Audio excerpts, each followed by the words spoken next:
In the early 1990s, Seattle, Washington was home to a revolution in rock music. Some people called it grunge. Others called it sub-pop. It was hard, it was edgy.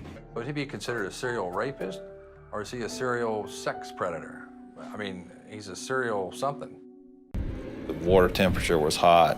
Had this occurred in much colder temperatures, much colder water, one cinder block might have held them under the surface. You'd have to do a lot of study on that to figure that out. I was absolutely sure that it was that jacket. So there's no doubt whatsoever. No doubt. The examination of the plaid shirt by the FBI was exceptional. We've never seen or heard of this before. This was a new process to us. What I couldn't tell was who the bank robber was, but what I could tell was the jacket robbed the bank. We get people off in our job as well as finding the guilty. And either one is satisfaction. But I will have to admit that finding murderers and getting them... Nelson and his wife waited in the town home. They saw Sarah Walker arrive for work across the street.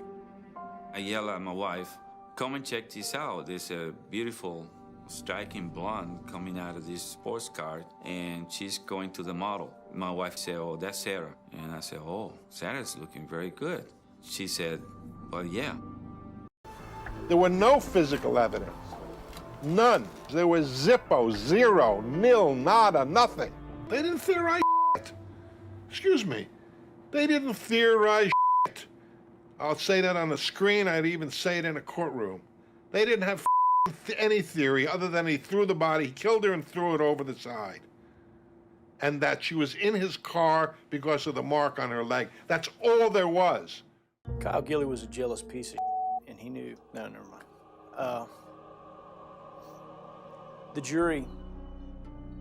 What I learned from this case is that if it's alive, it has DNA. Detectives can use DNA in their cases. She's a lying ass bitch. And that was probably vocalized.